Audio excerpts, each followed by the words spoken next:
Social మీడియాలో ఎవరైనా ఒక తప్పు చేసినప్పుడు వాళ్లను విమర్శిస్తూ కామెంట్లు పెడుతున్నప్పుడు మనకు తెలియని ఒక రకమైన థ్రిల్ వస్తుంది కదా? అవును, ఖచ్చితంగా వస్తుంది. లేదా ఆఫీస్లో ఒక సహోద్యోగి గురించి మనం గాసిప్ చేస్తున్నప్పుడు కూడా ఒక వింత ఆనందం కలుగుతుంది. అంటే బేసిక్గా మనం నైతికంగా వాళ్లకంటే చాలా ఉన్నతమైన స్థానంలో ఉన్నామన్న ఒక ఫీలింగ్ అన్నమాట. నిజమే. వినడానికి ఇది కొంచెం విరుద్ధంగా అనిపిస్తుంది. తప్పు వాళ్లు చేస్తున్నప్పుడు లాభం మనకెందుకు కలుగుతోంది అని ఆలోచనొస్తుంది. ఎగ్జాక్ట్లీ, అదే కదా పాయింట్. కానీ సరిగ్గా వేల సంవత్సరాల క్రితం నాటి ఒక మానసిక విశ్లేషణ ఏం చెబుతోందంటే, అలా ఇతరుల వైపు వేలు చూపించిన ప్రతిసారీ, ఇతరుల తప్పులను వెతికిన ప్రతిసారీ మనం మన సొంత బుర్రలోకి సైలెంట్గా విషాన్నెక్కించుకుంటున్నాం. వామ్మో! అంటే మనం ఎదుటివాళ్ల గురించి మాట్లాడుకుంటున్నాం అనుకుంటాం కానీ డ్యామేజ్ మనకే జరుగుతుందంటారా? అవును, 100%. మానవ మనస్తత్వం పనిచేసే తీరును అర్థం చేసుకుంటే దీని వెనక ఉన్న లాజిక్ ఎంత పదునైనదో మనకు స్పష్టమవుతుంది. అయితే ఈరోజు మనం చేయబోయే ఈ లోతైన విశ్లేషణకు మూలం కూడా ఆ పదునైన లాజిక్కే. కరెక్ట్. ఈ చర్చలో మనం పురాతన బౌద్ధ వాజ్మయమైన ధమ్మపదం గురించి, అందులోనూ ప్రత్యేకించి 18వ అధ్యాయమైన మలవగ్గో గురించి మాట్లాడుకోబోతున్నాం. మలవగ్గో అంటే మలినాలు లేదా ఇంప్యూరిటీస్ అన్నమాట. అవును. దీనికోసం మనం ఆచార్య బుద్ధరక్షిత అలాగే డాక్టర్ ఎస్ రాధాకృష్ణన్ గారు అందించిన ఆంగ్ల అనువాదాలు, వాళ్ల వ్యాఖ్యానాలను ఆధారాలుగా తీసుకుంటున్నాం. ఇక్కడ నేనొక విషయం చెప్పాలి. ఈ గ్రంథాన్ని మనం ఏదో మతపరమైన లేదా ఆధ్యాత్మిక పుస్తకంగా చూడాల్సిన అవసరం అస్సలు లేదు. అవునవును, అది కేవలం గుడిలోనో లైబ్రరీలోనో పెట్టుకునే పుస్తకం కాదు. ఖచ్చితంగా కాదు. ఆధునిక కాలంలో మనం ఎదుర్కొనే మానసిక ఒత్తిళ్లు, నిర్ణయాలు తీసుకునే విధానం, మన ఆలోచన ధోరణి, వీటన్నింటి వెనకున్న అడ్డంకులను ఇది చాలా ప్రాక్టికల్గా వివరిస్తోంది. రైట్. ఎక్కడో దుమ్ము పట్టిపోయిన తత్వశాస్త్రం కాదిది. రోజూ ట్రాఫిక్లోనో ఆఫీస్లోనో మనం పడే ఫ్రస్ట్రేషన్కు ఇది ఎలా చెక్ పెడుతుందో ఈరోజు చూద్దాం. తప్పకుండా.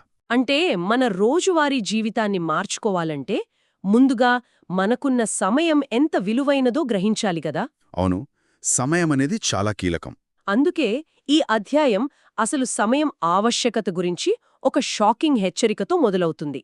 మనిషి శరీరాన్ని ఒక ఎండిపోయిన ఆకుతో పోలుస్తుంది. ఎండిపోయిన ఆకు, చాలా మంచి పోలిక. యముని దూతలు ఎప్పుడైనా రావచ్చుగాని ఆ ప్రయాణానికి మన దగ్గర ఎలాంటి సన్నాహాలు లేవు అని చెబుతుంది. మనకంటూ మనం ఒక ద్వీపాన్ని, అంటే ఒక ఐలాండ్ని లేదా దీపాన్ని నిర్మించుకోవాలి అంటుంది. సన్నాహాలు లేవు అనడం వెనుక చాలా పెద్ద అర్థం దాగి ఉందండి. అంటే ఎలాంటి అర్థం? మనం ఎప్పుడూ ముఖ్యమైన విషయాలను రేపు చూసుకుందాంలే అని వాయిదా వేస్తుంటాం గదా. భౌతికమైన సంపదను కూడబెట్టడానికి లేదా కెరీర్లో ఎదగడానికి జీవితమంతా కష్టపడతాం. అవును, అది కామన్గా అందరూ చేసేదే. కాని మనం మనసును దృఢంగా మార్చుకునే పనిని, అంతర్గత ప్రశాంతతను నిర్మించుకునే పనిని మాత్రం గాలి కొదిలేస్తాం. ఏదైనా కష్టం వచ్చినప్పుడు లేదా జీవితపు చివరి దశకి చేరుకున్నప్పుడు అకస్మాత్తుగా మనం ఏమీ సిద్ధం చేసుకోలేదే అని భయం వేస్తోంది. ఎగ్జాక్ట్లీ. ఆ సత్యం అప్పుడే బోధపడుతోంది. దీన్ని మనం ఆధునిక జీవితానికి అన్వయించి చూద్దాం. ఒక చిన్న ఉదాహరణ చెబుతాను. చెప్పండి. మనం ఊరు కాని ఊరు, ఒక సుదూర ప్రయాణానికి ఒంటరిగా బయలుదేరాం అనుకోండి. దారి మధ్యలో ఎక్కడో ఉన్నాం, చుట్టూ చీకటి పడుతోంది. అప్పుడే మన ఫోన్ చూసుకుంటే అందులో బ్యాటరీ కేవలం 1% మాత్రమే ఉంది. అదొక పీడకలలాంటి సిచ్యువేషన్. అవును కదా. పవర్ బ్యాంకు కూడా తీసుకురావటం మర్చిపోయాం. అప్పుడు మనలో మొదలయ్యే పానిక్ ఉంటుంది చూసారా? సరిగ్గా ఎలాంటి మానసిక సన్నాహాలు లేకుండా జీవితపు సవాళ్లను ఎదుర్కోవటం కూడా అలాంటిదే కదా. అద్భుతమైన ఉదాహరణ. పవర్ బ్యాంక్ లేకపోవడం వల్ల వచ్చే భయం లాంటిదే మానసిక సన్నద్ధత లేకపోవడం. కానీ ఇక్కడ ఈ గ్రంథం చెప్తున్న ద్వీపం అనేది ఎలా పనిచేస్తుందన్నది నా ప్రశ్న. దాన్ని ఒక రక్షణ కవచం అన్నారు కదా. అంటే దీన్ని మన శరీరంలోని రోగనిరోధక శక్తితో, అంటే మన ఇమ్యూన్ సిస్టంతో పోల్చవచ్చా? పోల్చవచ్చు. ఎలాగంటే, బయట వాతావరణంలో ఎన్ని వైరస్లు ఉన్నా మన ఇమ్యూన్ సిస్టమ్ స్ట్రాంగ్గా ఉంటే మనం ఎలా తట్టుకోగలమో ఈ ద్వీపాన్ని నిర్మించుకోవడం అంటే కూడా సరిగ్గా అదేనా? ఆ పోలిక చాలా ఖచ్చితమైనది. బయట జరిగే సంఘటనలను, ఆర్థిక మాంద్యాన్ని, మనుషుల ప్రవర్తనను లేదా చివరికి మరణాన్ని కూడా మనం ఆపలేము. అవన్నీ బాహ్య ప్రపంచంలోనే వైరస్ల లాంటివి అన్నమాట. కరెక్ట్. వాటి మీద మనకు కంట్రోల్ ఉండదు. రాధాకృష్ణన్ గారి వ్యాఖ్యానం గమనిస్తే దీప అనే పదానికి 2 అర్థాలున్నాయి. ఒకటి, వరదలు ముంచెత్తుతున్నప్పుడు రక్షణ ఇచ్చే ద్వీపం, అంటే ఐలాండ్. అవును. రెండవది, అజ్ఞానపు చీకటిని పారద్రోలే దీపం అంటే ల్యాంప్ మనలోని కోపం, అసూయ, దురాశ లాంటి మలినాలను తొలగించుకోవడం ద్వారా మనకు మనమే ఒక మానసిక రోగనిరోధక వ్యవస్థను నిర్మించుకోవాలి. ఓహో, అంటే మన మైండ్కే ఒక ఇమ్యూన్ సిస్టమ్ అన్నమాట. ఎగ్జాక్ట్లీ. బాహ్య ప్రపంచం ఎంత అల్లకల్లోలంగా ఉన్నా మన అంతర్గత దీపం వెలుగుతూ ఉంటే ఆ భయం ఉండదు. ఈ వ్యవస్థను నిర్మించుకునే బాధ్యత పూర్తిగా మనదే. దానికి మన దగ్గరున్న సమయం కూడా చాలా తక్కువ అని ఆ శ్లోకాల అంతరార్థం. అయితే ఇక్కడ నాకొక ప్రాక్టికల్ సమస్య కనిపిస్తుంది. ఏమిటది? సమయమంతా తక్కువగా ఉన్నప్పుడు మనల్ని మనం కాపాడుకునే ఆ రోగనిరోధక వ్యవస్థను మనం అర్జెంటుగా నిర్మించుకోవాలి కదా. ఖచ్చితంగా. మరి ఎందుకు మనం ఆ పని చెయ్యకుండా దారి తప్పుతున్నాం? ఇక్కడే ఈ గ్రంథం మనం రోజు చేసే ఒక మానసిక వల గురించి, అతి పెద్ద పొరపాటు గురించి మాట్లాడుతోంది. అవును. 252 మరియు 253వ శ్లోకాలు సరిగ్గా ఇదే విషయాన్ని చర్చిస్తాయి. మనం మన అడ్డంకులను సరిదిద్దుకోవడం వదిలేసి ఇతరుల తప్పుల మీద ఎందుకు ఫోకస్ చేస్తామని వివరిస్తోంది కదా. అవును. ఈ 18వ అధ్యాయం మానవ సహజ నైజాన్ని చాలా పదునుగా విమర్శిస్తుంది. ఒక వ్యక్తి ధాన్యం నుండి పొట్టును గాలికి చెరిగినట్లు ఇతరుల తప్పులను వెతికి మరీ బయటపెడతాడట. పొట్టును చెరగడం అంటే చాలా శ్రద్ధగా వెతకడం అన్నమాట. కరెక్ట్. కాని ఒక మోసగాడు లేదా జూదగాడు ఆటలో తనకు ప్రతికూలంగా పడిన పాచికను దాచిపెట్టినట్లు తన సొంత తప్పులను మాత్రం ఇతరులకు కనబడకుండా దాచిపెడతాడు అని ఇందులో రాసి ఉంది. వావ్, ఎంత డీప్గా అబ్జర్వ్ చేశారో కదా. అవును. ఎవరైతే ఎప్పుడూ ఇలా ఇతరుల తప్పులను వెతుకుతూ విమర్శిస్తూ ఉంటారో వారిలో ఆశ్రవాలు లేదా మలినాలు మరింతగా పెరుగుతాయి అని గ్రంథం హెచ్చరిస్తోంది. ఒక్క నిమిషం ఆగండి. ఇక్కడ నాకొక ముఖ్యమైన సందేహం వస్తోంది. చెప్పండి. ఇతరుల తప్పులను మనమసలు ఎత్తిచూపకూడదు అని దీనర్థమా? అలా కాదు. అలాగైతే ఇప్పుడు ఆఫీస్లో ఒక వ్యక్తి తన పని సరిగ్గా చేయకుండా మిగతా వాళ్ల మీద భారం వేస్తున్నాడనుకుందాం. అతని ప్రశ్నించకపోతే అది ఒక టాక్సిక్ వాతావరణానికి దారితీస్తుంది కదా. అది నిజమే. తప్పును తప్పు అని చెప్పకపోతే వ్యవస్థలు ఎలా నడుస్తాయి? పనిలో అకౌంటబిలిటీ అంటే జవాబుదారీతనం లేకుండా సైలెంట్గా ఉండిపోవాలని గ్రంథం చెబుతోందా? ఇది చాలా కీలకమైన ప్రశ్న. బేసిక్గా జవాబుదారీతనం వేరు, తప్పులు వెతకడమనే వ్యసనం వేరు. ఓకే, ఈ రెండింటికీ తేడా ఏంటి?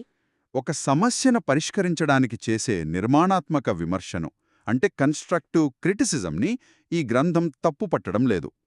ఈ శ్లోకంలో వాడిన ఆ పొట్టును చెరగడం అనే పదాన్ని గమనించండి. చూశారు.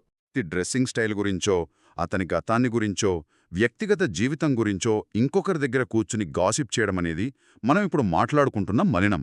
ఓహో, అంటే ఉద్దేశం ముఖ్యమన్నమాట. ఎగ్జాక్ట్లీ. సమస్యను సాల్వ్ చేయడం కోసం కాకుండా కేవలం విమర్శించడం కోసమే విమర్శించడమనేది ఇక్కడ అసలు సమస్య. అర్థమైంది. కేవలం అవతలి వాళ్ల ఇమేజ్ని డ్యామేజ్ చేయడం కోసం లేదా వాళ్లను కిందకు లాగడం ద్వారా మన ఈగోను సాటిస్ఫై చేసుకోవడం కోసం చేసే పనుల గురించి ఇక్కడ చెప్తున్నారు. అవును, అదే పాయింట్. కాని అసలు మనమెందుకు అలా ఇతరులనెప్పుడూ జడ్జి చేస్తూ ఉంటాం? అందులో మనకొచ్చే లాభమేంటి? దీని వెనుక ఒక బలమైన సైకలాజికల్ మెకానిజం ఉంది తెలుసా? పరిణామక్రమ మనస్తత్వ శాస్త్రం అంటే ఎవల్యూషనరీ సైకాలజీ ప్రకారం మనుషులు ఎప్పుడూ సోషల్ స్టేటస్ కోసం పాకులాడుతుంటారు. అంటే సామాజిక హోదా కోసం. కరెక్ట్. ఇతరుల తప్పులను వెతకడం ద్వారా మన బ్రెయిన్కి ఒక డోపమిన్ హిట్ వస్తుంది. ఒక కిక్ లాగా అన్నమాట. అవును, ఎందుకంటే పక్కవాడిని కిందకు లాగడం ద్వారా మనం ఆటోమేటిక్గా ఒక మెట్టు పైన ఉన్నామన్న ఒక తాత్కాలిక భ్రమ కలుగుతుంది. అదొక ఫేక్ సుపీరియారిటీ కాంప్లెక్స్. యాక్చువల్గా మన జీవితంలో ఉన్న ఇన్సెక్యూరిటీస్ని ఫేస్ చేయడం చాలా కష్టమైన పని. అది మనకు డిస్కంఫర్ట్నిస్తుంది కదా. ఎగ్జాక్ట్లీ. ఆ బాధ నుండి తప్పించుకోవడానికి మన బ్రెయిన్ ఆడే ఒక ట్రిక్ ఇది. నా జీవితం ఎలా ఉన్నా పర్వాలేదు, వాడి జీవితం నాకంటే ఘోరంగా ఉంది అని సరిపెట్టుకునే ఒక డిఫెన్స్ మెకానిజం. వావ్! అంటే మనం వేరే వాళ్ల వైపు వేలు చూపించడం అనేది వాళ్ల గురించి చేసే విమర్శ కాదు, మన సొంత భయాలను కప్పిపుచ్చుకునే ఒక ముసుగనుమాట. అవును, అదే. మరి దీనివల్ల మనకు జరిగే నష్టమేంటి? ఇందాక అనుకున్నట్లు ఆశ్రవాలు పెరుగుతాయన్నారు కదా, అదెలా జరుగుతుంది? ఇక్కడే అసలు ప్రమాదముంది. ఎవరైతే ఇలా గాసిప్స్ మీద, ఇతరుల తప్పుల మీద ఫోకస్ చేస్తారో వాళ్ల బ్రెయిన్ నెగటివిటీకి అలవాటు పడిపోతుంది. ఒక ప్యాటర్న్ లాగా తయారవుతుంది. అవును. మనం ఎప్పుడూ బయట వాళ్ల తప్పుల్నే చూస్తున్నప్పుడు మన అంతర్గత దీపాన్ని నిర్మించుకునే సమయం, శక్తి రెండూ వృధా అవుతాయి గదా. కరెక్ట్. ఆ ఎనర్జీ అంతా వేరే వాళ్ల మీద పెడుతున్నాం. ఒక చిన్న ఉదాహరణ చెబుతాను. మీ తోటలో కలుపు మొక్కలు అలాగే వదిలేసి పక్కవాడి తోటలో కలుపు ఎంచుకుంటూ కూర్చుంటే ఏం జరుగుతుంది? నా తోట పాడైపోతుంది. వాడి తోట ఎలా ఉన్నా ముందు మీ తోట కలుపుతో నిండిపోయి నాశనమవుతుంది. ఇతరుల తప్పులెంచడం అనేది అంతర్గతంగా మన ప్రశాంతతను, మన గ్రోత్ని ఎలా నాశనం చేస్తుందో ఈ శ్లోకాలు సూటిగా వివరిస్తున్నాయి. ఈ పాయింట్ నిజంగా కళ్ళు తెరిపిస్తోంది. మనం ఎదుటివాడికి విషం ఇస్తున్నామనుకుంటాం కాని వాస్తవానికి ఆ విషం తాగుతోంది మనమే. నిజమే. సరే, ఇది మనకు అర్థమైంది అనుకుందాం. ఇతరుల తప్పులెంచడం మానేసి మన లోపాలను మనం సరిదిద్దుకునే ప్రయత్నం మొదలుపెట్టాం. అదొక మంచి అడుగు.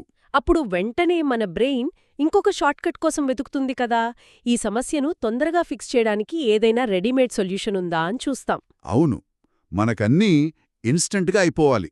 ఎవరైనా మాయాగురువు మన తలమీద చెయ్యి పెడితే వెంటనే ప్రశాంతత వచ్చేస్తుందా, లేదా ఏదైనా యంత్రం కొనుక్కుంటే అడ్డంకులన్నీ తొలగిపోతాయా అని వెతుకుతాం. ఈ బాహ్య పరిష్కారాల భ్రమ గురించే కదా తదుపరి శ్లోకాలు మాట్లాడుతున్నాయి. అవును, పక్కాగా ఇవే మాట్లాడుతున్నాయి.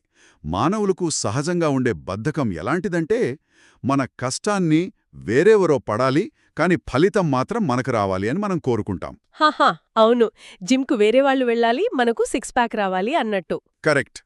ఈ అవాస్తవికమైన ఆలోచనలకు చెక్ పెడుతూ, ఆకాశంలో అడుగుజాడలు ఉండవు, బయట ఎక్కడా సన్యాసులు దొరకరు అని ఈ గ్రంథం చాలా స్పష్టంగా చెప్పింది.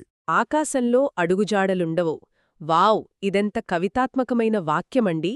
బాహ్య ప్రపంచంలో ఏదీ శాశ్వతం కాదు. బుద్ధులు బాహ్య ప్రపంచపు ఆలోచనలకు అతీతంగా ఉంటారు అని ఇది వివరిస్తోంది. దీన్ని కొంచెం విడమర్చి చూద్దాం. ఆకాశంలో దారి ఉండదు అంటే నేలమీద నడవాలి అంటే కష్టపడాలి అని అర్థం చేసుకోవచ్చా? ఒక రకంగా అలాగే అర్థం చేసుకోవచ్చు. మనం ఇంటర్నెట్లో స్క్రోల్ చేస్తున్నప్పుడు కనిపించే 10 నిమిషాల్లో ప్రశాంతత పొందే 5 లైఫ్ హ్యాక్స్, లేదా ఈ ఒక్క మోటివేషనల్ స్పీచ్తో మీ జీవితం మారిపోతుంది లాంటి ప్రామిసెస్ అన్నీ చూస్తుంటాం కదా. అవును, బోలెడు కనిపిస్తాయి.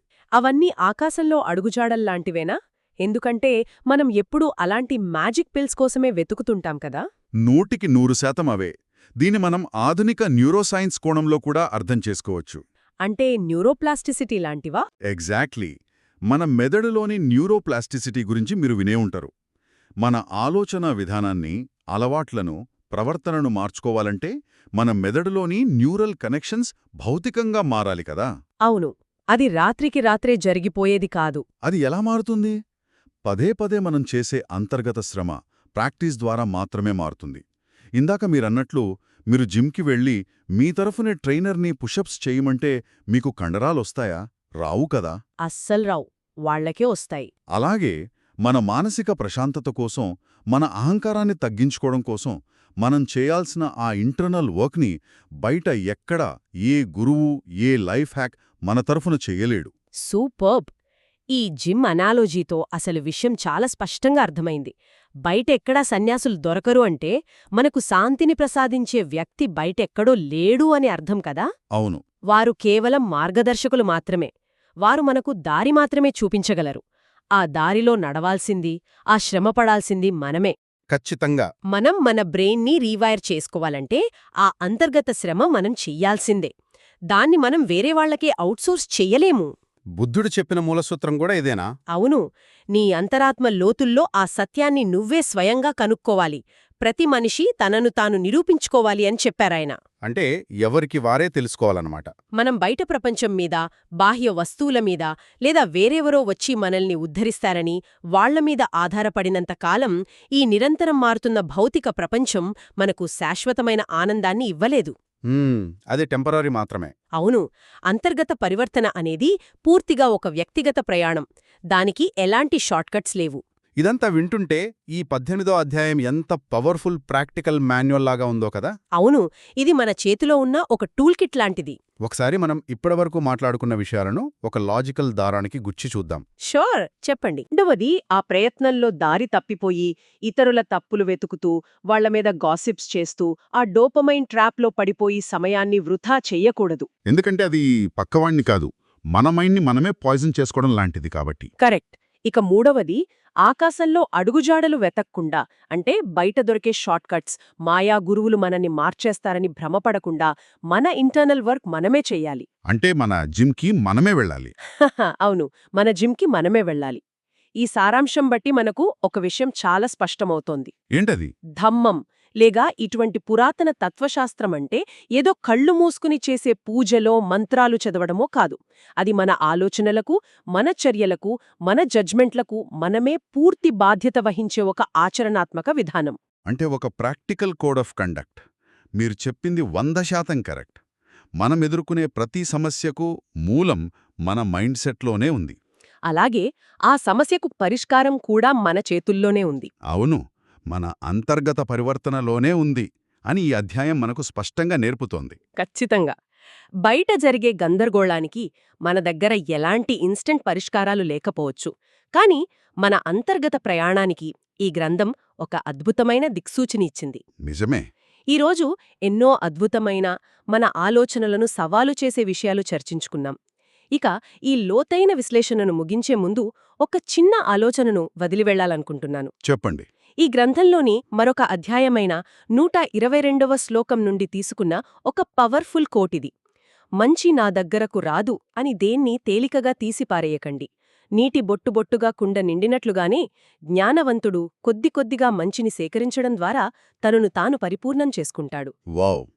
Drop by drop is the water pot filled. చాలా అద్భుతమైన వాక్యం. అవాట్లను లేదా మన బ్రెయిన్ని ఒక్క రోజులో మార్చేలేకపోవచ్చు. కాని రోజువారీ జీవితంలో మన ఆలోచనలు, ఆచరణల ద్వారా ఆ చిన్న నీటి బొట్టును ఈరోజు మనం ఎలా సేకరించబోతున్నాం? ఇతరులను జడ్జ్ చేయకుండా ఉండే ఆ చిన్న మార్పును ఈరోజు మనం ఎలా చెయ్యబోతున్నాం అనేది ఆలోచించాలి. అవును, మనల్ని మనం పరిపూర్ణం చేసుకునే ఆ ఇంటర్నల్ వర్క్ని రేపటికి వాయిదా వెయ్యకుండా ఈ క్షణంలోనే ఎలా ప్రారంభించబోతున్నాం? చాలా డీప్ క్వశ్చన్ ఇది. ఈ ప్రశ్నను మనకు మనమే వేసుకోవాలి. మన ప్రయాణం మనమే మొదలుపెట్టాలి. ఈ ఆలోచనతో ఈనాటి లోతైన విశ్లేషణను ముగిద్దాం. మరో ఆసక్తికరమైన అంశంతో మళ్ళీ కలుద్దాం.